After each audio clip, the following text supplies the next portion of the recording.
வணக்கம் friends, welcome back to our channel பகுலகம். நாம் இன்னைக்கு கேரளா ஸ்டைல் வவ்வால் மீன் குழம்பு எப்படி செய்கிறது அப்படிங்கிறத பார்க்கலாம். வாங்க வீடியோக்குள்ளே போய் பார்க்கலாம்.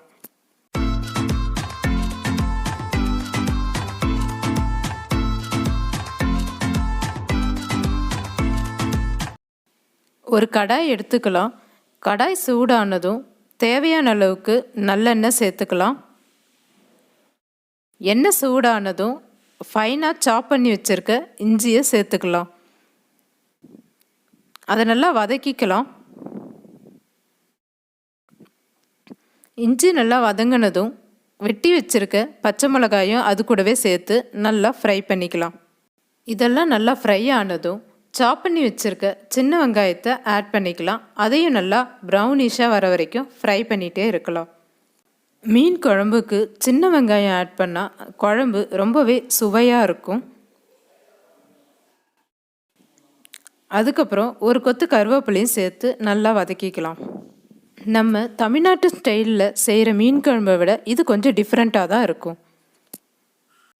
வெங்காயம் நல்லா ஃப்ரை ஆனதும் 1/2 டீஸ்பூன் மஞ்சத்தூள், 1 டேபிள் ஸ்பூன் அளவுக்கு மல்லித்தூள், 1 டேபிள் ஸ்பூன் அளவுக்கு வெறும் மிளகாத்தூள் ஆட் பண்ணி அதையும் நல்லா பச்சை வாசனை போகிற அளவுக்கு நம்ம நல்லா வதக்கிக்கலாம்.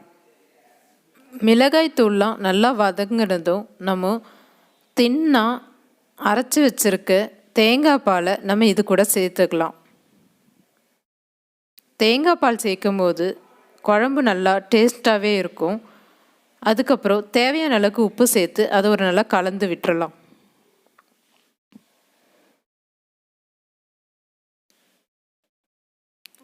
தென் லிட் போட்டு நம்ம மூடி வச்சிடலாம்.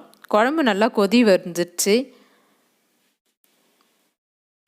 இந்த ஸ்டேஜில் நம்ம க்ளீன் பண்ணி வச்சுருக்க பாம்ஃப்ரெட்டை இது கூட ஆட் பண்ணிக்கலாம். ஸோ இது மாதிரி ஸ்லிட் போட்டு வச்சுட்டோம் அப்படின்னா உங்களுக்கு மசாலாலாம் நல்லாவே உள்ளே வந்துட்டு இறங்கிடும். ஸோ ஃபிஷ் வந்து நல்லா டேஸ்ட்டாக இருக்கும்.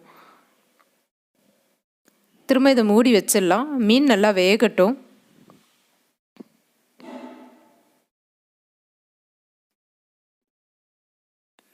மீன் நல்லா வெந்துருச்சு.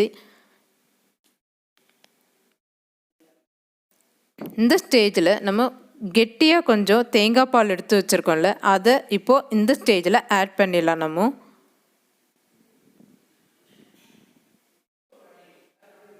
திரும்ப லிட் போட்டு மூடி வச்சிடலாம். இது கொஞ்ச நேரம் கொதிச்சா போதும். உடனே நம்ம ஸ்டவ்வை ஆஃப் பண்ணிடலாம். அண்ட் இப்போது குழம்பு வந்து நம்ம தாளிக்க போகிறோம். ஸோ அதுக்காக நம்ம ஒரு சின்ன கடாயில் கொஞ்சமாக நம்ம எண்ணெய் விட்டுக்கலாம். எண்ணெய் சூடானதும் நம்ம சின்ன வெங்காயம் சாப் பண்ணி வச்சுருக்கோம் தாளிக்கிறதுக்கு, அதை இது கூட ஆட் பண்ணி நல்லா ப்ரௌனிஷாக வர வரைக்கும் நம்ம ஃப்ரை பண்ணிக்கலாம். இப்போ நல்லா ப்ரௌன் ஆயிடுச்சு. இந்த ஸ்டேஜில் கொஞ்சமாக நம்ம மல்லித்தூள் ஆட் பண்ணிக்கலாம். அதுக்கப்புறம் வெறும் மிளகாத்தூள் கொஞ்சமாக ஆட் பண்ணிக்கலாம். எல்லாத்தையும் நல்லா கலந்து விட்டுறலாம்.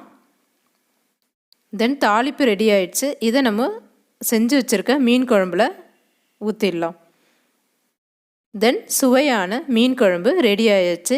நீங்களும் ட்ரை பண்ணி பாருங்கள். எப்படி இருக்குங்கிறத கமெண்ட்ஸில் சொல்லுங்கள். இதே மாதிரி வேறொரு வீடியோஸில் நம்ம அடுத்த வாரம் சந்திப்போம். பாய்.